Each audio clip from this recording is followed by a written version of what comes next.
السلام عليكم ورحمة الله وبركاته. وعليكم السلام.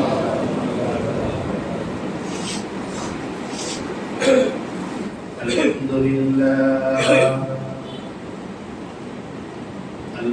لله نحمده ونستعينه ونستغفره ونؤمن به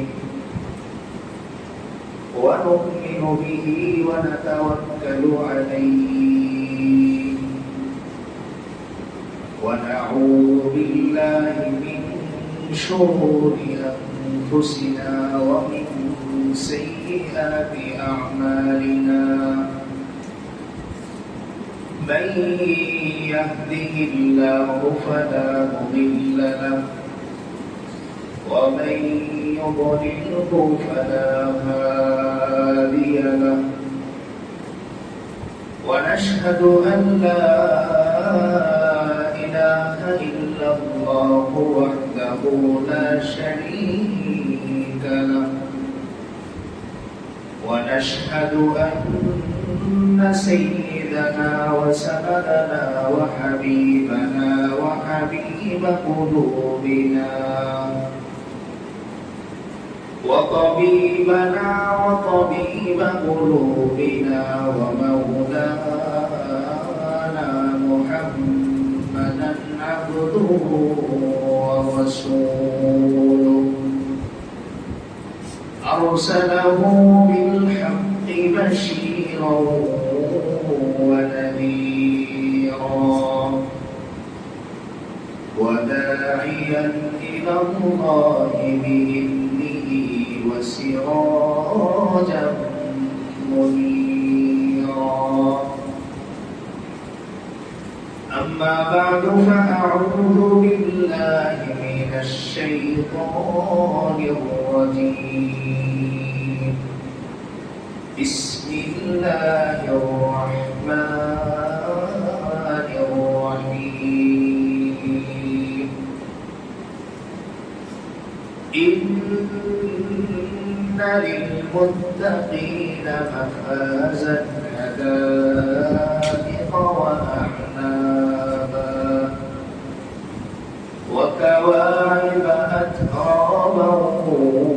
وكأسا دهاقا لا يسمعون فيها لغوا ولا كذابا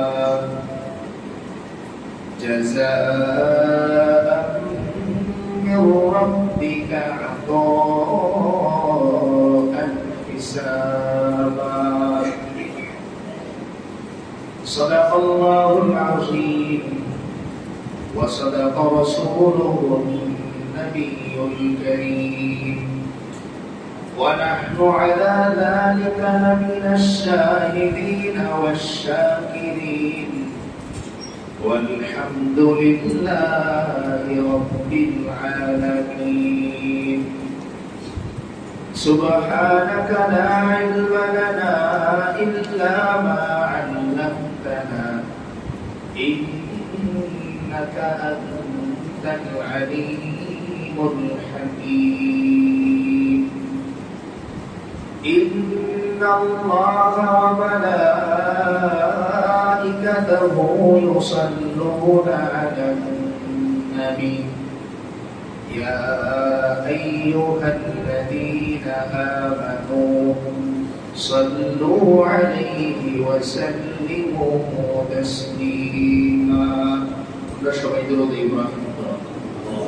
اللهم صل على محمد وعلى آل محمد كما صليت على إبراهيم وعلى آل إبراهيم